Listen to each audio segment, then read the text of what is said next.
Welcome to the Ballery, working, parenting, playing, voting, advocating, and creating as women.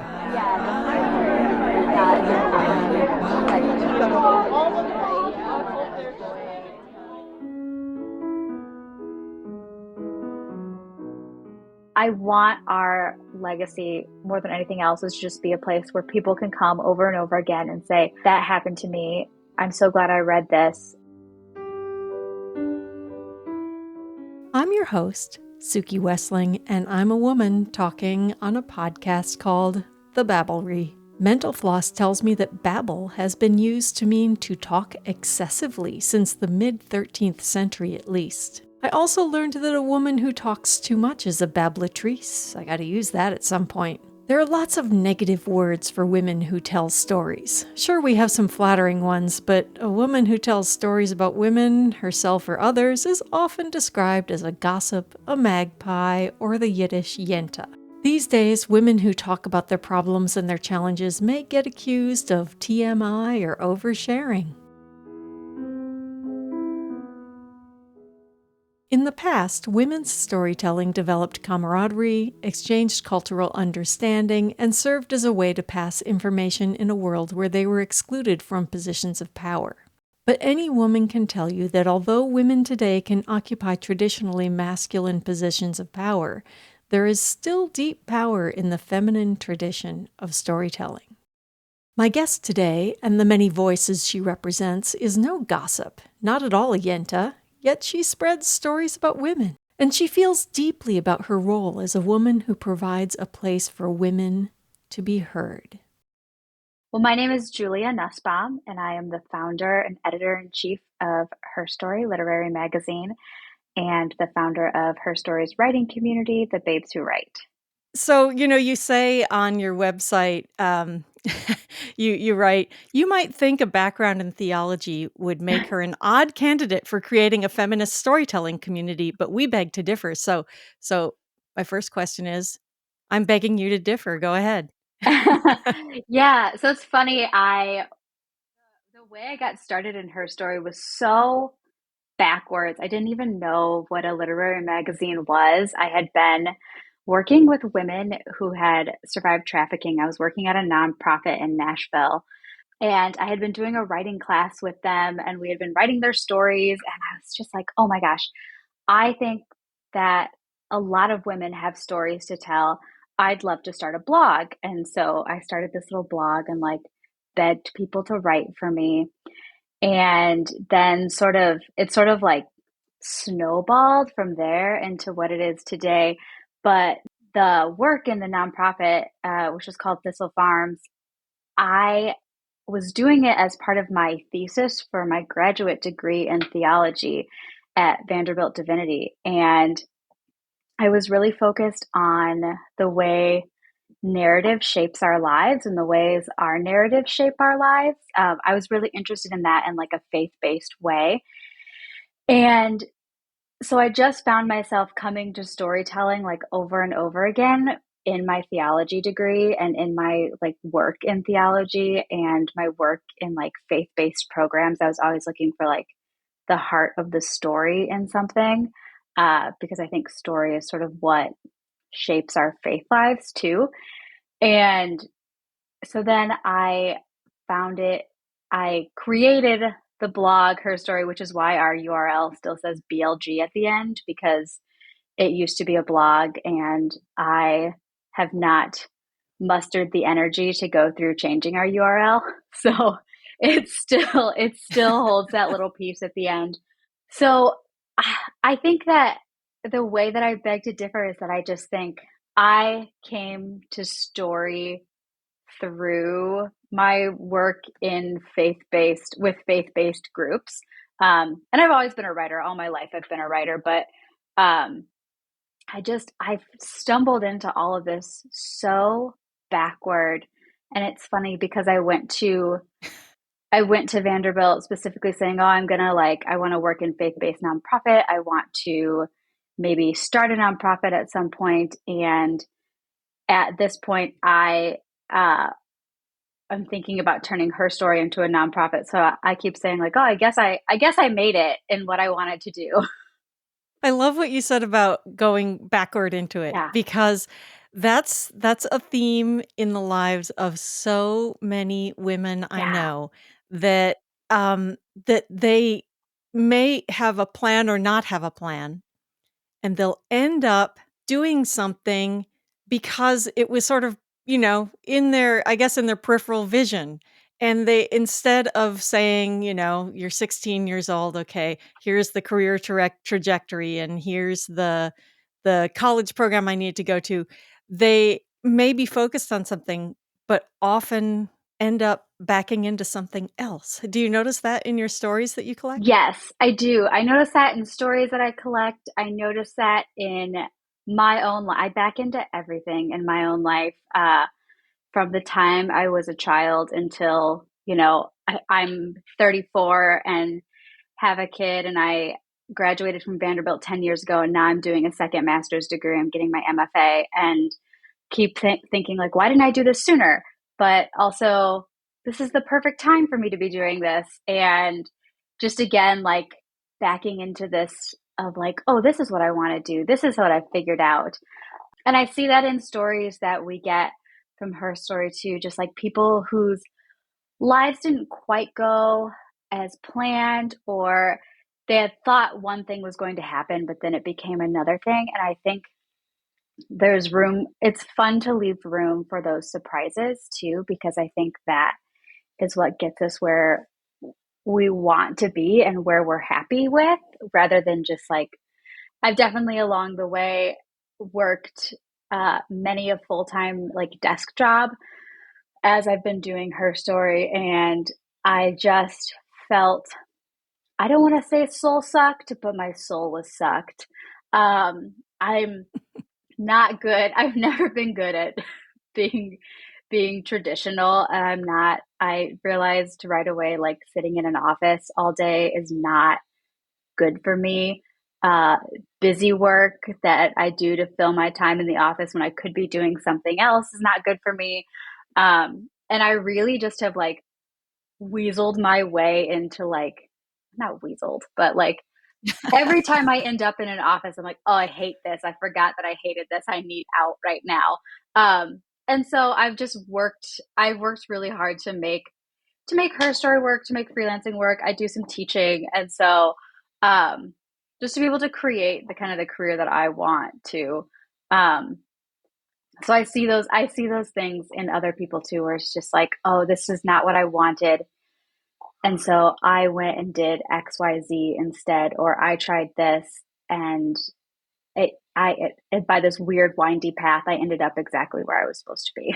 Did you come to feminism because of the work you were doing, or did you? A lot of people have trouble reconciling feminism and faith because of the really firmly entrenched misogyny in many faiths.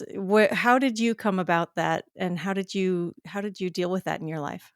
So it's interesting because I didn't think I knew what the word feminism was probably until I went to college, and I think that's how it is for a lot of people, or a lot of people before the internet, really. So I Yeah. graduated from high school in 2007, and so that's just when like, social media and everything was being born, coming about. I don't know.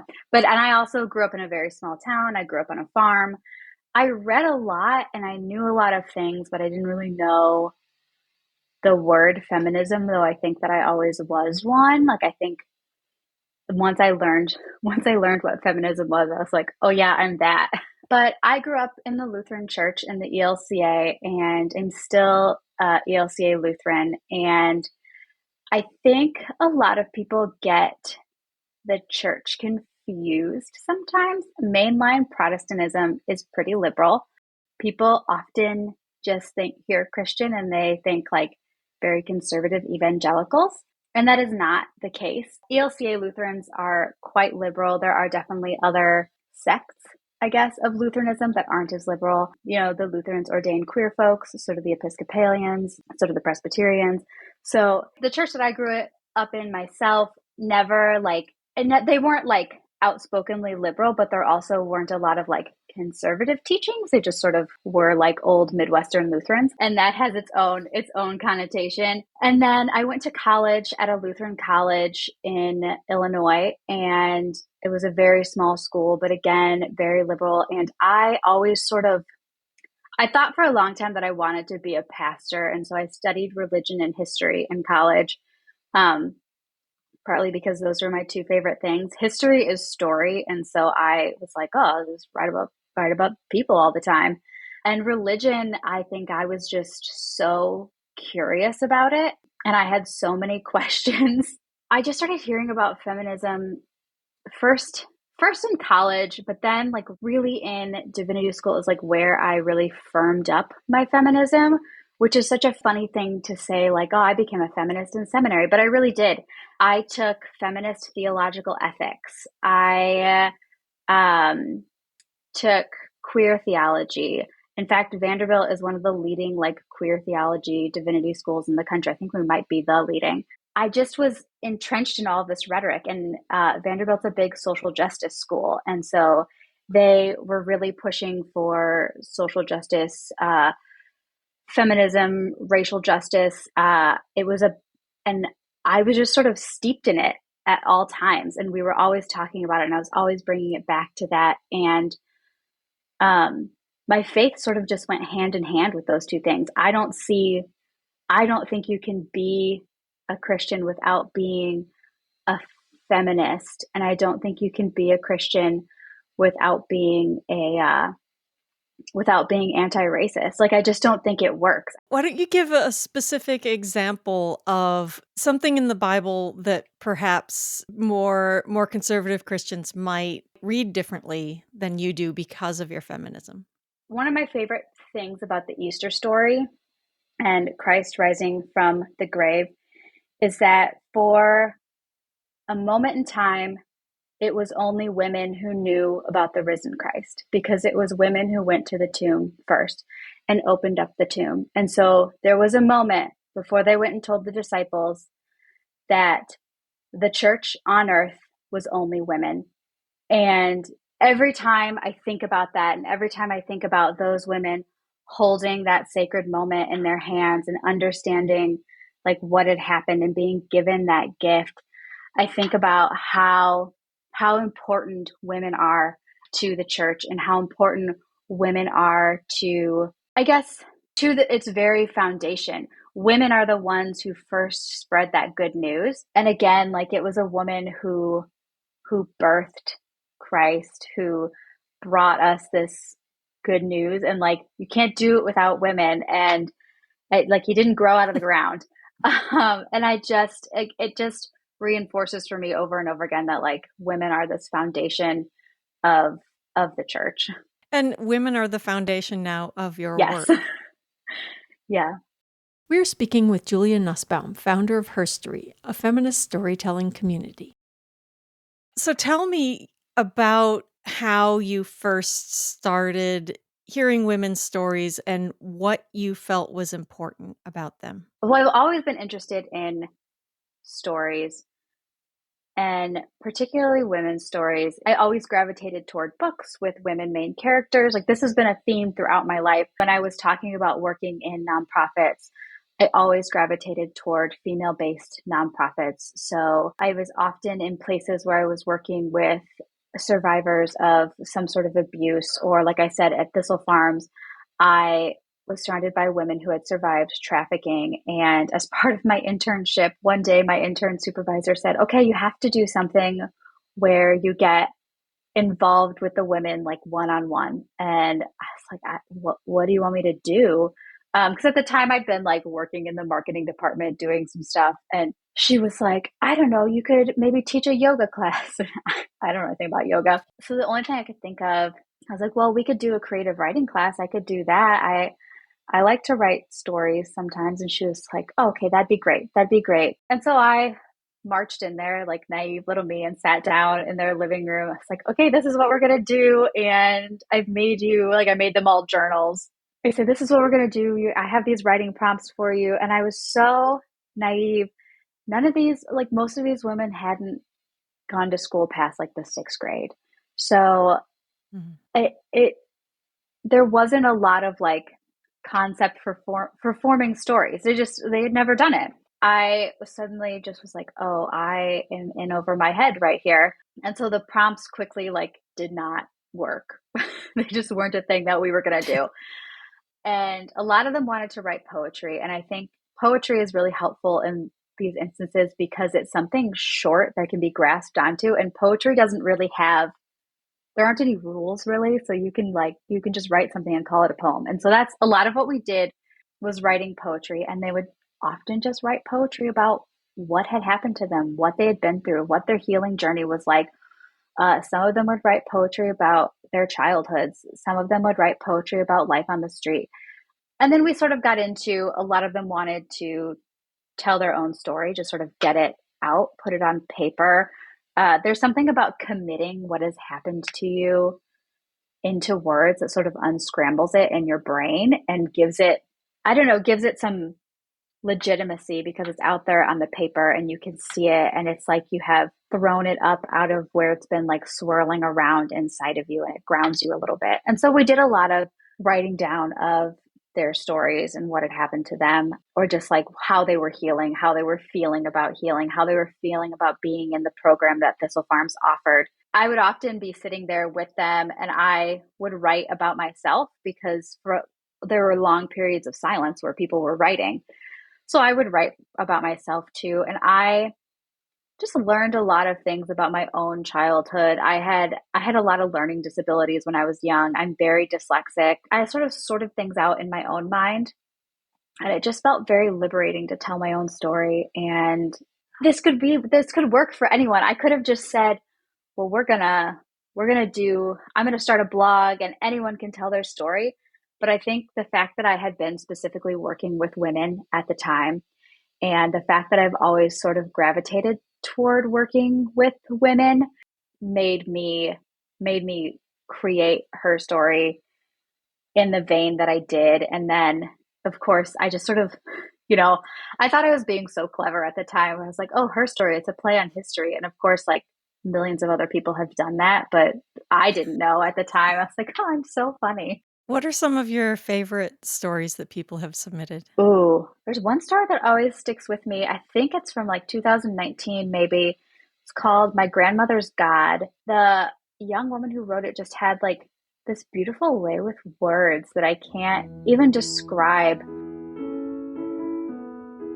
My earliest memories of my grandmother are fearful. It pains me to write that sentence as an empathetic adult who longs to protect her family. It pains me to write that sentence as a child who longs for acceptance from her forebears. But it is a fact. I was afraid. I loved her opium perfume, her gum chewing, which my mother could not fathom, her house which overflowed with treasures, the copper teapot full of Legos, the menagerie of napkin rings, which I delighted in choosing individually for each place at the table, the honeysuckle pouring over the back garden fence in Laverne, and yet. Oh, we had another one called Losing Rosebud. The way that the woman wrote it, she was talking directly to the baby that she had miscarried, and it was sort of a conversation with her and that baby. And that really stuck with me. She was dead before I met her, so I'm not sure how much of our meeting I should believe. I was at the deli counter at Kroger when she found me, far away at the crossroads of Main and Court Streets in Luray, Virginia, at what used to be the second stoplight in town. She introduced herself as Rosebud, which should have been my first clue, and she winked as she said, "But you can call me Rosie." And I knew right then and there that I'd believe anything she had to say. You've been listening to an interview with writer Julia Nusbaum, who founded Herstry, a feminist storytelling community. When we return, we'll explore what happens when women, most of them not professional writers, have a space to tell their stories to other women. Why have a space for just women's voices? What counts as a woman's voice? And can any space be safe in the age of the internet?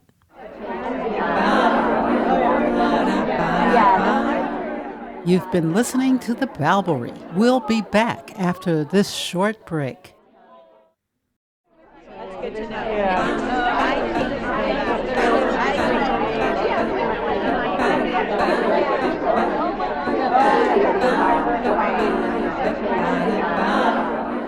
You are listening to The Balbery.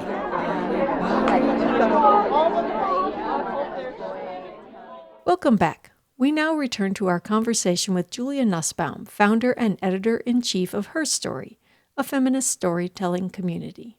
There aren't a lot of spaces on the internet for mother-centered stories that are not just about parenting, like parenting advice. There's not a lot of spaces where you can just write a story about being a mother, whatever that means. I wanted to ask you about motherhood and how it's different from parenting. So you said that most of what you read about motherhood on the internet is actually about parenting. What's the difference? I find that it's often like parenting advice, like, oh, this is what I did for my child when they were going through this, or this is what happened to me and my child when we were going through this. And it's often like about mother and child. And no matter if I'm with my child or not, I am always a mother. I never really thought that I was going to be a mother. I have PCOS, and so I was sort of told, like, you probably won't have a baby. And so my baby was not sort of a surprise. He was definitely a surprise. And I'm still like profoundly astonished that my body can like build a human, and that he's out there in the world just like living and breathing, and that I made his brain and nose and eyeballs and toes. I always think about that. There's not a lot of space that I've seen where I can just write about the aspect of motherhood where it's like the experience that I went through. To bring it back to like my theological background, the end of my pregnancy sort of culminated with Lent in 2020. I often think, so on Maundy, Thursday, and during Holy Week is when we get the Last Supper and Christ saying, this is my body broken for you. This is my blood shed for you. And I had a very hard pregnancy. It was high risk. I had gestational diabetes. I had a lot of other traumatic things happened to our family during my pregnancy. And I just often was like, this is my body broken for you. Like, you have broken my body. This is my blood shed for you. And I kept bringing it back to that. And I will tell people now, it was like giving birth to my heart. Like, he is out there in the world, but like tethered to me in the same vein. And he'll always be tethered to me. And it's so weird to just like send your heart out the door in the mornings and say, like, okay, have a good day, other part of me.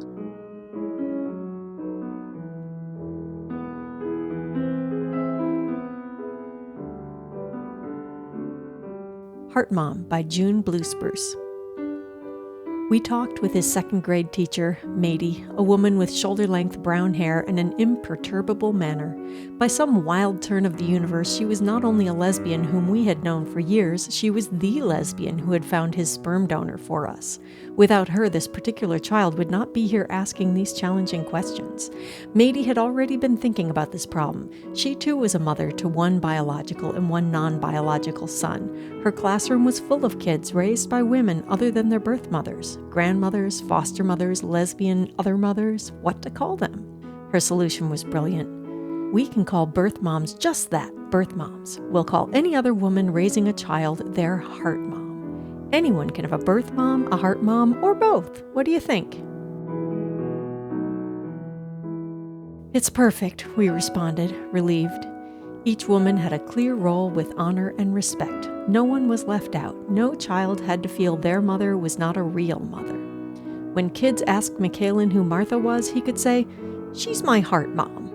And because of the norm Mady set, the language she provided, the story about the family she made room for, they knew what he meant. Some of them had a heart mom, too.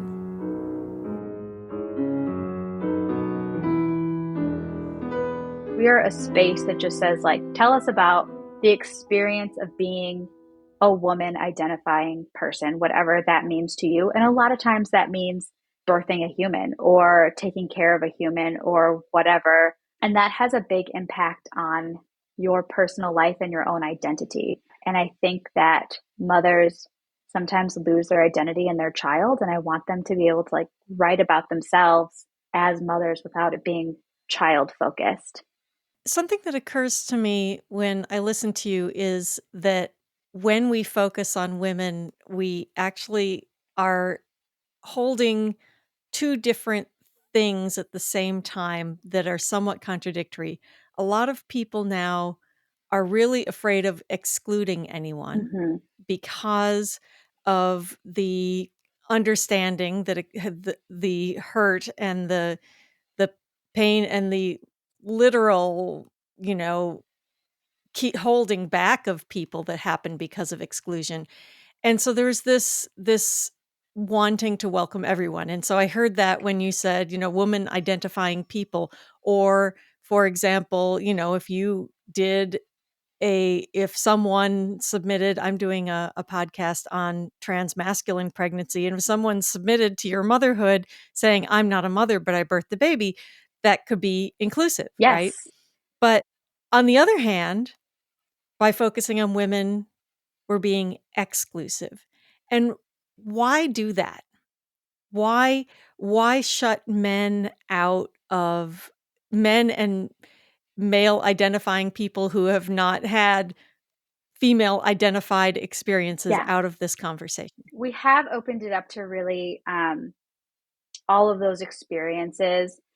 And so sometimes it's not a specifically female experience, but it is an experience outside of the cisgendered male body. And the reason I chose to do that and how I explain it to people is that we have heard enough from cisgendered males, and there are enough places on the internet for them to submit their writing that we don't hold space for it here. We hold space for the stories that don't get heard and don't get told, the stories that got left out of the history books.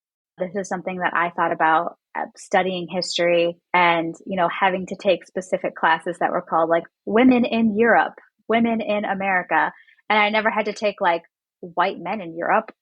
It was just, that they were the default. They've always been the default. And so at Herstry, everyone else is the default. I have found a lot of folks feel safer submitting their stories to us and letting them live there when they are harder stories to share, whether they are stories about abortion. We have had themes specifically focused on abortion, stories that they don't think that really would feel safe anywhere else. That said, I don't necessarily believe in safe spaces because you can't really make any space safe. So I tend to call Herstry a brave space. It's a space where we can be brave to share our stories, where we're welcome to share our stories. And I try to make it as safe as possible. But we also have the comments on in our stories, and I can't always, if it got too out of control, we can turn them off, but I can't necessarily control what people are going to say. We've never had anything too terrible. One year we did do a piece on female faith leaders, and a woman wrote about being ordained, I think in the Methodist church. And we did have a guy, like, find our website and then, like, cite all the biblical reasons why women shouldn't be pastors, like, in the comments. So I asked her first if she wanted me to take the comments down, and she said, no, just leave them there, because I think that it shows why my story is needed. And I kind of started saying after that, well, I can't guarantee safeness here because I can't guarantee what other people are going to do. Mm-hmm. I like that brave space, because I'm a teacher and I don't feel comfortable telling my students that it's a safe space, because that means you don't take risks. Yeah, I think, like, that little bit of fear makes us brave. And I want it to be a space where we're, it's scary to share your abortion story, especially now. It's scary to say I had an abortion, because I don't even know the word that I want to use here. It's such a hot button issue that doesn't really get to what I want to say, but it's just it's brave to put your name out there and to say, I, whatever my name is, had an abortion. I did this. I went here. I asked for this. And there's still a lot of like shame put on to abortion, and it is what it is. I wish we could take that stigma away, and I don't think it's going to go away anytime soon. But I think that it's very brave to put your story into writing and to put it out there and to show it to people who maybe in your life are going to judge you for it. And we always tell people that we will publish their stories anonymously if they so choose. I never have a problem with that. I know that getting your story in writing, like I said earlier, is cathartic, yes, and it unscrambles some things in your head, but sometimes you're not necessarily ready to share it with everyone in your life.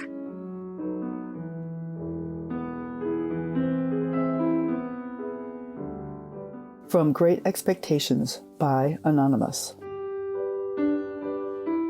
I donned an orange safety vest and sparkling new hard hat fresh from its cellophane wrapper and trudged up the wide, steep incline under a blazing California sky.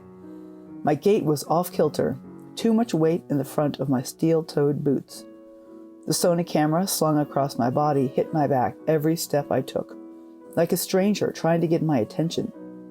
I shoved my small notebook and pen into my jeans back pocket and swung the camera around, securing it with my right hand. Up and up the bridge deck I climbed, all the way to the end, halfway across the San Francisco Bay. On the edge looking down, I saw a huge concrete segment weighing 1 million pounds, ready to be hoisted into place. All potential, I thought. I was an improbable candidate for a career in construction. I didn't know what civil infrastructure was when I accepted a job at one of the largest bridge builders in the country. I was raised by my mother and attended an all-girls high school, which meant my formative years had been short on men. My teachers gave no indication that women couldn't do anything men could. Achieving equality was not explicitly stated. There was simply no mention of men or boys in our quest for greatness. We're speaking with Julia Nusbaum, founder of Herstry, a feminist storytelling community.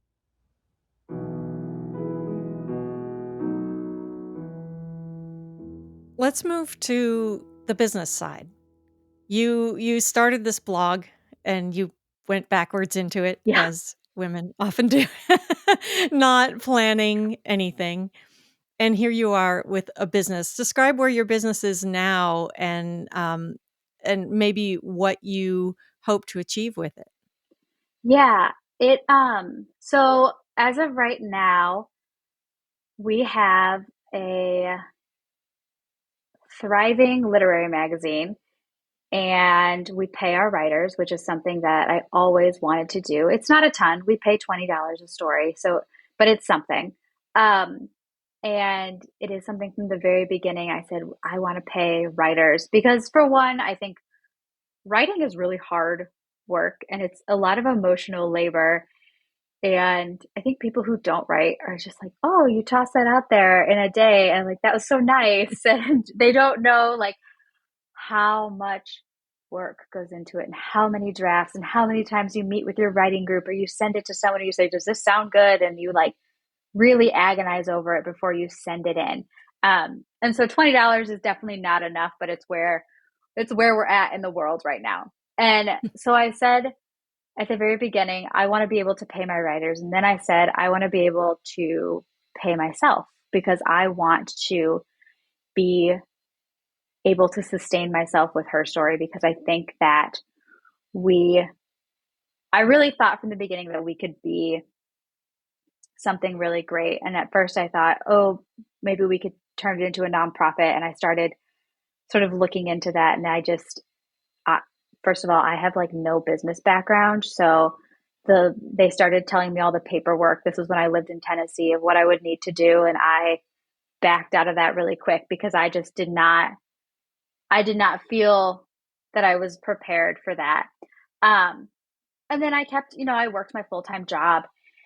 And then I in 2018, maybe, after I had taken a couple writing courses, I thought to myself, like, we could do critique groups online. At the time, I was working remotely for the Methodist Church, and we used Zoom all the time for our meetings. And this was in 2018, before anyone knew what Zoom was. And I just thought, oh, we could use Zoom, and we could just have these meetings online, and I could do critique groups from all over the place. And so I wrote down what I wanted and what I wanted it to look like, and then I sort of left it for a little while because I need to let things like marinate before I can commit to them. And so then I decided that I would offer them and just see what happened. And I think the first critique group, maybe we had 3 people sign up, and then like halfway through, one person had to drop out because something happened. So it ended with like just 2 people and me, which was great for them because they got to like just be critiqued for 90 minutes every week, and they really got an in-depth session. And then I offered it again, and we had a few more and a few more, and we finally got a full group. And so a full group for our critique groups is 6 people. And then the pandemic hit, and everyone started doing everything online, and everyone figured out what Zoom was. And suddenly it was so easy to tell people, like, hey, you can't meet with your writing group in person? Come meet with us instead. We meet for 6 weeks. Every session meets for 6 weeks. You get a full critique, a line edit from me, and critiques from your group members as well. And so it was just like a regular writing workshop that met every week. And our sessions started filling up. And so I partly thank the pandemic for helping us out in that regard.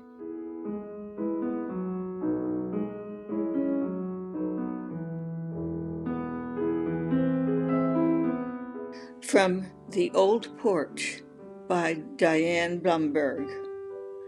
I've driven by our old farm a few times, slowed down and leaned out the window to review what used to be. But yesterday was different.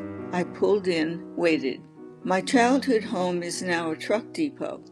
A heavy petroleum stench has replaced the spicy intoxication of peonies long gone. Uneven grease-stained gravel has snuffed out the acre of lush grass in the front yard where my bare feet linked me to the earth. Our house, the one my dad built, seems to be the office.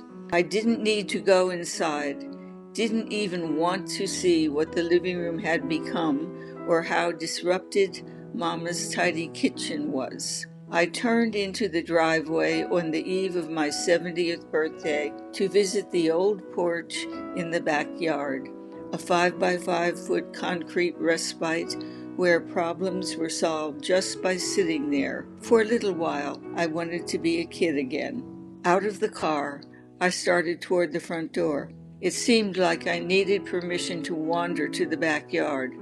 I looked for a face in the window to scare me away. No one was there. Still, my courage faded. Childhood memories came forward, and it felt as if someone was telling me to sit down and not ask any questions.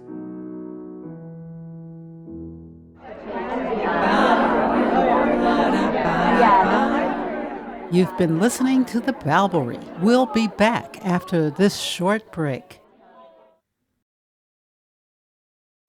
That's good to know.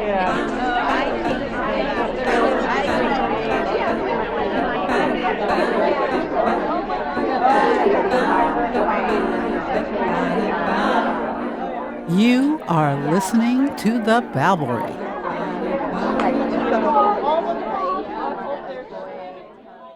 I'm speaking with Julia Nusbaum, founder of Herstry, a feminist storytelling community. I checked out the winners of Herstry's 2023 Eunice Williams Nonfiction Prize to get the flavor of what the journal is publishing now. A strong theme runs through the work of women writing from the one thing we can't escape, our bodies. From E.A. Midnight's Hospital Gown. After a week, I drive my mom to the airport. The drive is long, and I let the radio play in undertones as we cruise down the highway. We talk about anything but the surgery and you. She reaches out in random moments and places her hand on my thigh or my arm. I park the car and go in with her to help her check her bags. It is the least I can do. At security, she tells me that I will be okay and to call her if I need anything. I need to tell her about you. I need to tell her that I thought you were going to help me escape the loneliness of being in my body. I need to tell her that you only make it worse. I need to explain to her that I made a mistake. I need her to help me find an escape, but I don't know how to say any of this, so I just thank her and tell her I will miss her. From The Loneliest Road in America by Michelle Polizzi. I'm an eager moon circling his red-hot planet, trapped in an orbit where our paths can't cross. This kind of loneliness is familiar. When the person whose attention you seek can't stand to be inside their own body, you're left with nothing but a vessel, someone incapable of connection.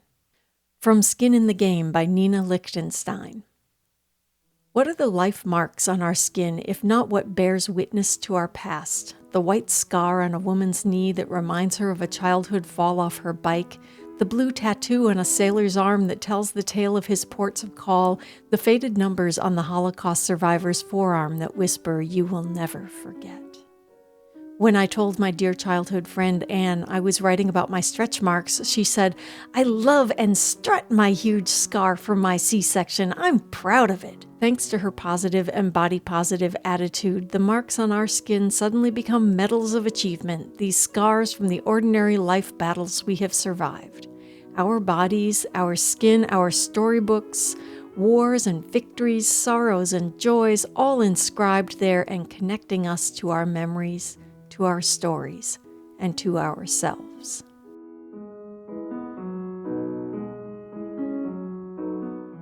Here's Julia talking about another step she took to make sure that Herstry would be a self-sustaining venture. I had been in my life in nonprofit, I had been an event planner, which again, I fell into that accidentally too, but I'm very good at planning events. And so I thought, well, we could do like a Zoom writers conference. I've planned many a conference. I would do large scale youth conferences. And so I said, okay, we'll make it smaller and we'll make it geared toward writers instead of youth. And so I planned our first writing conference for January of 2021, I think. And I don't know, we had 40 or 50 people at the conference. And that's what we've gotten at all of our conferences. And we did breakout sessions with the breakout rooms on Zoom. And with that session, we also launched our membership group. Our membership group is called The Babes Who Write. We have workshops that we give them that are just for the babes. So they're free for them. And then they have reduced rates to all of the other workshops that we offer. They have reduced rates to the critique groups. We have like a huge master list of literary magazines that they can look at to submit to. We have different writing prompts every month. We have open mics. I always say once a quarter. So like 4 times a year, we have open mics. And anyone in the Babes Who Write can come, read their work. They can come and listen. Again, it's all online because we have, members in Australia, members in the US and Canada. So we're all over the place. We also offer editorial services. So that's our business end of it. And my goal with that, especially with places like Catapult shuttering, is to be able to offer a space online where writers can take affordable classes from not just well-known writers, but writers who really know their stuff and know how to teach. Some of the best ways that I have learned to write is just by sitting in an online workshop and gleaning those pieces of knowledge and talking about plot and structure and causality in both fiction and nonfiction. And I think for me, my writing has really gained something from online workshops being available. I don't have the money to travel to different places to do conferences, but I do have, the $75, $100, whatever it costs to do like an all day conference where I get to meet with agents and I get to talk about the business of publishing, but then I also get to talk about writing about the body or writing about specificity in our fiction or something like that. So those are the kind of things that I want us to offer and that we are starting to offer more. And I want stuff to be affordable because I know myself, even having worked full-time jobs, that I couldn't always just afford to, throw away $300, $400 on a writing class.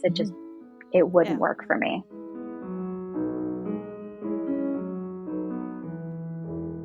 From Teacher, One Who Loves by Wendy Kenner. 180 school days, which means there were 185 non-school days to think about and prepare for those 180 school days. And I filled each of those 365 days because teaching wasn't just a job, it was an honor. At the beginning of the school year, when I reviewed lineup procedures and pointed out the locations for the trash cans, important to know, just in case someone vomits in class, the trash can is the goal, I always told my students the same thing. My number one job is to keep you healthy and safe. Isn't your number one job to teach us? A child would always ask. Nope. Teaching is my number two job. My number one job is to keep you healthy and safe, I said. Healthy and safe didn't just apply to their bodies. I meant it as a broad, all-encompassing type of healthy and safe. Safe to share their opinions. Safe to venture a guess. Safe to talk about their favorite song. Safe to tell me about hard things happening at home.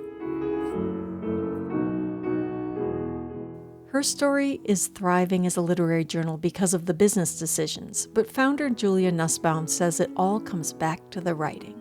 I think it's still hard to get just women's stories. And sometimes I forget that because I'm so steeped in I'm always reading women's stories. And so sometimes I forget that there are even men publishing things, but that is not everyone's, that's not everyone's story. And I think that it's important for women to still have a space and to still have somewhere where it's only their voices being heard, because even though we talk about how we're changing, a lot of talk these days is about rewriting history books or rewriting history or telling history from the side of the oppressed rather than the oppressor. The majority of what's being taught in school is still the history that was the history of the oppressor. History, I always say history is told by the oppressor, not the oppressed. And so I still think it's important to have our voices out there and still have a single space for them, because in the publishing industry too, the tide is sort of changing. I mean, there's a lot of, but even now we'll call it women's lit, and I don't necessarily understand why it's called women's lit. Why do we have to have our own section? Why can't we just be literature?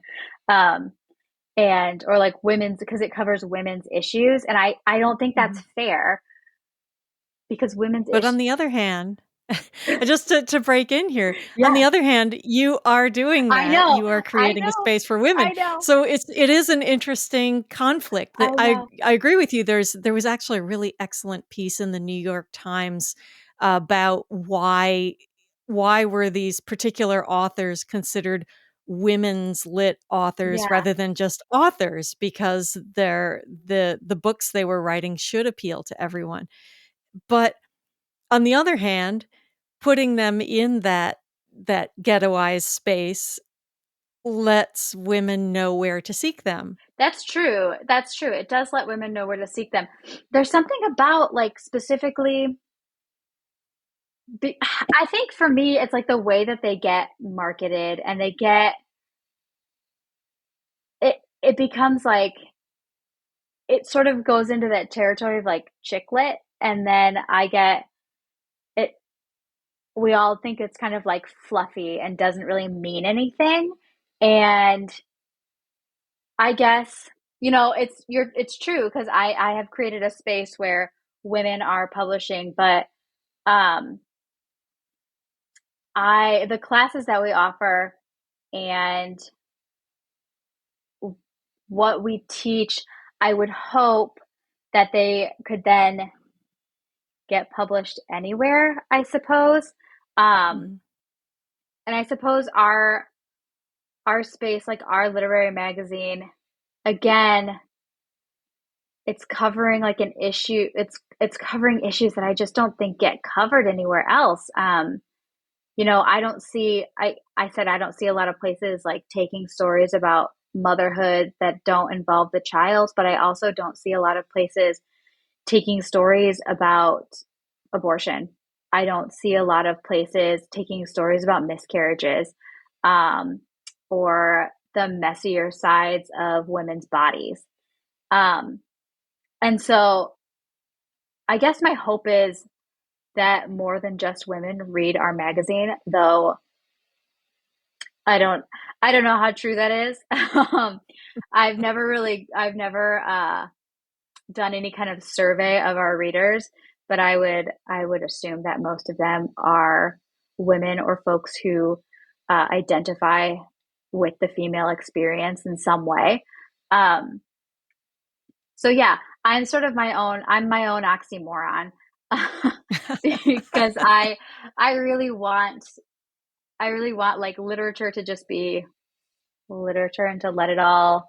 I don't really know. There's no like I suppose there are books out there that we could say were like men's lit, but no one's marketing it as that. And I think Mm. that's where it gets me where I'm just like, where are all the why can't we like I don't know, why aren't all the Dan Brown books marketed as like men's lit or something?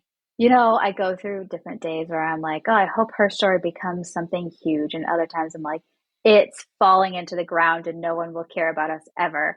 Um, Depending on the day and what I'm doing. But I hope that her story perseveres, even if, I leave and someone else takes it over, that we keep adding stories generation after generation, even if it just, you know, even if in the end, all the classes, the retreats, whatever we're doing doesn't work out. I want the magazine to stay because at the heart of it, I think stories are what makes life.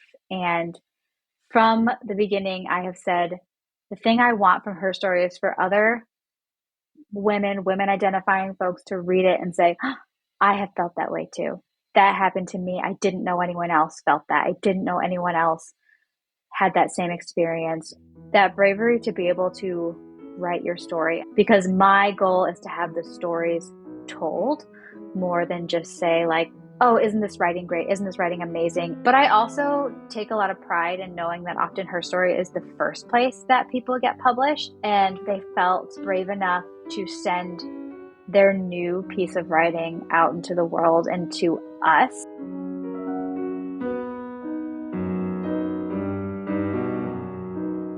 From The Skirt by Maureen O'Leary. Dear N, this letter is a little late. 50 years is a sizable chunk of time, but I wanted to tell you that you can stop searching for that lovely brown linen skirt you left behind after a week's visit with me when we were young girls on the brink of life. I hope you have not spent too many of the decades between the summer and this one rifling through closets, calling various hotels, reaching out to friends to whom you might have lent it. If you have, then stop. No good will come of it. Certainly no skirt. I have never told anyone, but I kept that skirt of yours. The reasons are as complicated as our relationship, though that seemed simple enough to us as kids. We clicked immediately that first afternoon we spent together working on our elementary geography project. We were, somewhat inexplicably, assigned Guatemala.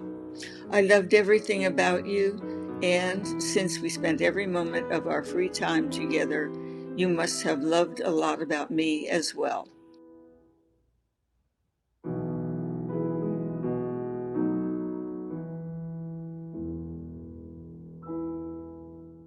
think sometimes personal essays are the hardest thing to write because we have to dig into deep, dark parts of ourselves. And sometimes we're writing about really traumatic issues that are hard to relive.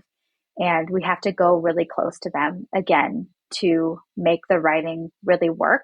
I see that in writers that I work with who are writing about traumatic issues.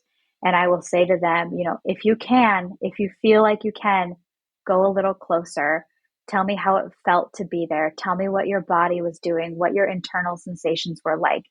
And so to really make our writing visceral and to make it compelling for others to read, we have to jump back into that moment. And sometimes that really hurts. And so I want our legacy more than anything else is just be a place where people can come over and over again and say, that happened to me.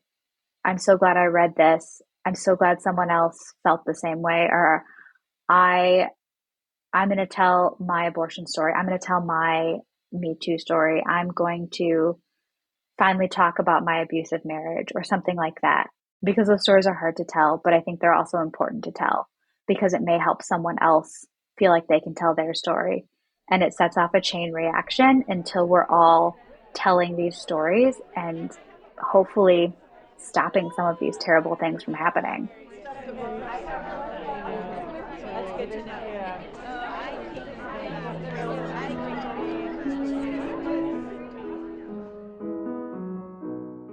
Thanks to Julia Nusbaum of Herstry for sharing her time and passion for women's stories. Cécile Chaminade's Aubade was performed by Erica Sipes and provided by pianomusicshewrote.com. Thanks to Jinx Darasay for her reading from My Grandmother's God by Carly Taylor, Christine Barrington for her reading from Losing Rosebud by Dr. Amy Azzano, Catherine Bell for her readings from Teacher, One Who Loves by Wendy Kenner, and Great Expectations by Anonymous, and special thanks to Mom, also known as Mimi Wessling, for her readings from The Old Porch by Diane Blumberg and The Skirt by Maureen O'Leary. Links to these pieces can be found on babblery.com. Another thanks to Jinx for recording the intro and outro bumpers used in this episode. And thanks to you for listening to our stories.